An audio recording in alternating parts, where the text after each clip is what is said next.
बिस्मिल्लाहिर्रहमानिर्रहीम। फीलिंग्स या जिनको जानवरों के बारे में भी थोड़ी फीलिंग्स हैं, और अगर आप उन्हें हर्ट करते हैं तो ये उस इंसान के रिलीजन के प्रति जाना है। तो मेरा ये मानना है कि भगवान कुछ नहीं है, सिर्फ एक यूनिवर्सल ब्रदरहुड का माध्यम है ताकि एक भगवान को हम पूजें या इबादत करें और इसके थ्रू हम यूनाइट हो जाएं। तो मेरा सवाल ये है कि हम हमेशा भगवान को इस तरह तोलते हैं कि उसे इंसान की तरह फीलिंग्स हैं, वो हमें सज़ा देता है, हमें रिवॉर्ड करता है, पर हमारे अलावा इस यूनिवर्स में, मैं उस वर्ड पे स्ट्रेस करूँगा, यूनिवर्स में जानवर भी हैं जिनका काम इस भगवान के बिना चल रहा है, जिनमें कोई फीलिंग्स नहीं है, ना वो कुरान पढ़ते हैं ना बाइबल पढ़ते हैं। वो भी जीवित हैं, हम भी जीवित हैं। हमें एक गुमान हो गया है कि हम थोड़े स्मार्ट हैं, पर वो भी इस सृष्टि का हिस्सा हैं। तो इस यूनिवर्सल ब्रदरहुड में उनके प्रति हमारी भावनाएं के बारे में कुछ जिक्र, और मैं जानना चाहूँगा कि क्या पैंथीज़म इसका एक सॉल्यूशन नहीं है, क्योंकि इसमें हम किसी एक इंडिविजुअल को वर्शिप नहीं करते। जैसा कि जुडाइज़म में कहा गया है कि I am a jealous God, और एक जेलस एक ऐसा इमोशन नहीं है जिसे हम पूज सकें मेरे हिसाब से। पर अगर हम पैंथीज़म को एक सोल्यूशन माने तो ये एक ऐसी चीज़ है जो हमेशा रही है। पेड़ हमेशा रहे हैं, ये यूनिवर्स हमेशा रहा है, और जबकि धारणाएं, डेफिनेशंस भगवान की हमेशा बदलती रही हैं। तो अगर हम गॉड को कांस्टेंट के रूप में देखना चाहते हैं और इसे एक माध्यम बनाना चाहते हैं आपसी भाईचारे का, आलमी भाईचारे का, तो क्या पैंथीज़म इसका एक सॉल्यूशन नहीं है? भाई साहब ने सवाल पूछा कि यूनिवर्सल ब्रदरहुड हम सिर्फ इंसानों तक महदूद रह गए हैं, क्या जानवर में जान नहीं है? और ये भगवान को हमने खुद बनाया ताकि आलमी भाईचारा रहे, लेकिन क्या पैंथीज़म इसका सलूशन नहीं है कि भगवान को हम दूसरे रूप में देखें? भाई साहब का अच्छा सवाल है। सवाल के दो हिस्से हैं। पहला एक हिस्सा है कि यूनिवर्सल ब्रदरहुड सिर्फ महदूद इंसानों तक क्यों, जानवर पेड़ पौधों को क्यों नहीं लिया गया? दूसरा सवाल, क्या पैंथीज़म इसका सलूशन नहीं है? पहले सवाल का जवाब कि यूनिवर्सल ब्रदरहुड, आलमी भाईचारा के अंदर हम बाकी जीवित चीजों को क्यों नहीं लेते? अगर लेंगे तो जीना ही मुमकिन नहीं है। अगर हम लेंगे बाकी जीवित चीजों को, हम आलमी भाईचारे में लेंगे, तो आपको यहां खड़े रहना भी मुमकिन नहीं है 5 मिनट तक के। क्यों? मैं बोलूंगा, क्योंकि मैं डॉक्टर हूं। भाईचारा का एक उसूल है कि दूसरे भाई का कत्ल मत करो, उसूल है क्या नहीं? ठीक है, आप सांस ले रहे, अभी सांस ले रहे ना, आप जब सांस लेते लाखों जर्म्स का कत्ल कर रहे हैं आप कैसे भाई? ये लाखों लोग का कत्ल कर रहे जीने के लिए, ये कैसा भाईचारा है? तो इसीलिए भाईचारे का डेफिनेशन जरा हम बराबर तौर से समझ ले, फिर हम डिस्कस करें। क्योंकि अगर आप कहें कि हर जीवित चीज मेरे भाई है, तो आप भाईचारे के खिलाफ। कोई भाईचारा में ये नहीं है कि दूसरों का कत्ल करो अपने आप को जिंदा रखने के लिए।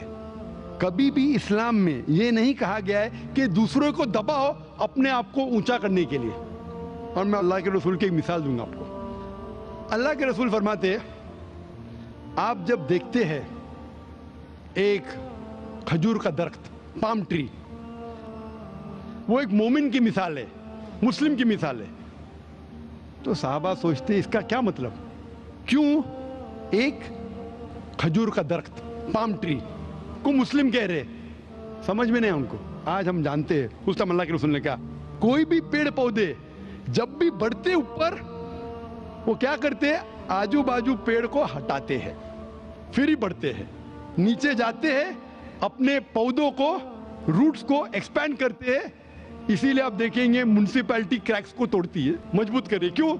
वो पेड़ बढ़ता है तो क्रैक हो जाता है, फिर से टाइल लगाते हैं। जितना पौधा बढ़ता है, जितना पेड़ बढ़ता है, उतना आजू बाजू नुकसान करता है। एक वाहिद दरख्त है पाम ट्री, जो जितना ऊंचा जाता है दूसरे को नुकसान नहीं पहुंचे, सीधा जाता है। बाकी लोग यहां जाते हैं, वहां जाते, इसके घर में घुसते, उसके घर में घुसते, ऊपर जाते सीधा, किसी को तकलीफ नहीं देते, नीचे भी जाते सीधा, आजू बाजू घूमते नहीं। अगर आप अपने आप को बड़ा बनने के लिए दूसरों को दबाएंगे, ये मुस्लिम नहीं। तो अगर मैं मानूं आपकी बात को कि हर जीवित इंसान को भाईचारा करूं, तो मुझे जीने का हक ही नहीं, किसी को जीने का हक नहीं है। लेकिन उसका मतलब ये नहीं कि हम दूसरे जीवित लोग को तकलीफ पहुंचाएं जानबूझ के। इसीलिए इस्लाम में जब मोहम्मद सल्लल्लाहु अलैहि वसल्लम पैगाम दिए अरब देशों में, अरब ममालिक में, तो लोग ने कहा ये कैसा इंसान है।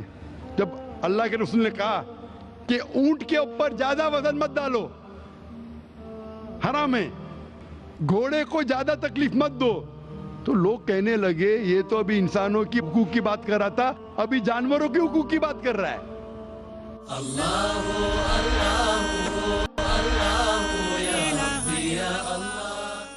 अल्लाह के रसूल फरमाते जब एक शख्स आग उगाता, बोलते आग को बुझाओ, क्यों? उधर चींटियां मर रहे हैं। उसका मतलब जानबूझ के कोई भी जीवित चीज को मारना हराम है, सिर्फ अनजाने में इजाजत है या जिसकी इजाजत खुदा ने आपको दी है, जिसकी इजाजत दी है खुदा ने। मिसाल के तौर पे मनुस्मृति में चैप्टर नंबर 5 श्लोका नंबर 31 में लिखा है कि खुदा ने कुछ जानवरों को बनाए खाने के लिए और किसको खुराक बनने के लिए, some to be eaten some to eat.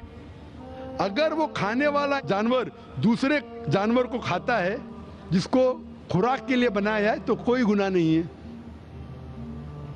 Manusmriti chapter number 5 श्लोक नंबर 30 में अगर आप उस जानवर का कत्ल करते हैं जो खाने के लिए बनाया गया, तो आप गुनाह नहीं कर रहे। Manusmriti chapter number 5 shloka number 39 में सैक्रिफिशियल एनिमल, जो एनिमल कुर्बानी के लिए बनाए गए, उसकी कुर्बानी देना गुनाह नहीं है। मैं क्यों हिंदू धर्म से कह रहा हूँ, मुस्लिम से भी कह सकता हूँ, बहुत से हवाले। उसका मतलब हमें किसी को तकलीफ नहीं देना चाहिए। लेकिन अगर अनजाने में चलते चलते चींटी मर गई तो आप बाहर चले नहीं सकेंगे, आप सांस लेंगे जर्म, तो अल्लाह ताला ने जर्म को पैदा किया है मरने के लिए आमतौर पे, तो आप गुनहगार नहीं। मालूम कुछ जैन लोग मास्क पहनते तो भी मरते, पानी को उबालते, उबालने से मार रहे, उबालने पानी पी के फायदा क्या? अंदर मारने के बदले बाहर मार रहे, क्या फायदा? ये मुमकिन ही नहीं है। लेकिन जानबूझ के कोई जानवर को, और एक मिसाल दूंगा, हमारे खतीब जुमा नमाज पढ़ाए थे कल, डॉक्टर उस्मान, उनने अपने खुतबे में मिसाल दी थी। क्या एक औरत थी जो बहुत बेहया थी, क्या कहेंगे, जो आम तौर पे लोगों की जीनत थी। मैं लफ्ज़ उर्दू ज़रा मेरी कमज़ोर है, मैं किसी को ठेस नहीं पहुंचाना चाहता। इंग्लिश में कहेंगे नॉट विद गुड कैरेक्टर, बाजारी औरत। ज़रा मैं ऐसे लफ्ज़ नहीं इस्तेमाल करना चाहता किसी को चोट पहुंचे। तो बाजारी औरत थी जो बहुत गुनाह करती थी, लेकिन एक वक्त एक कुत्ते को पानी पिलाया तो अल्लाह के रसूल फरमाते सिर्फ वो एक अच्छे अमल के वजह से खुदा ने उसे जन्नत में डाला। बाजारी औरत गलत काम करती है, जिना करती है, एक अमल क्या की, एक कुत्ते को पानी दी, इंसान को नहीं कुत्ते को, और अल्लाह उसे जन्नत में डालता है।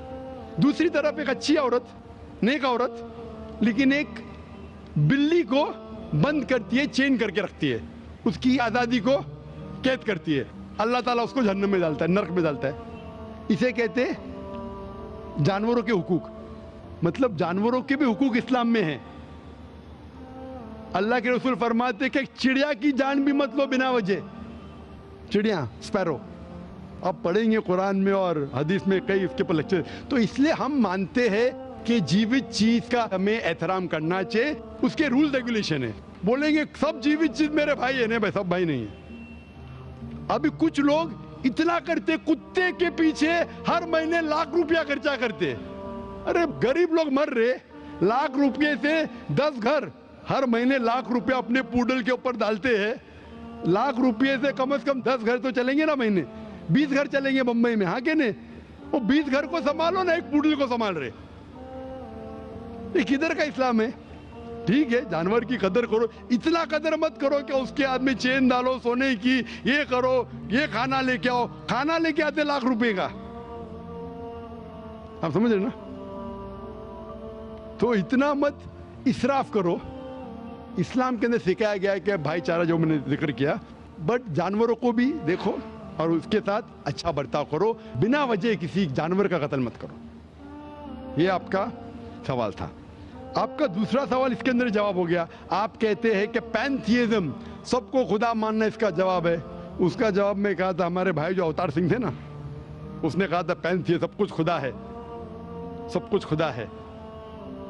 इससे क्या होता है कि सब कुछ खुदा है, मतलब अगर आप सबको खुदा मानते, चोर को भी खुदा मानते, डाकू को भी खुदा मानते, खुदा का मतलब उसका कहना मानना, बराबर कि नहीं?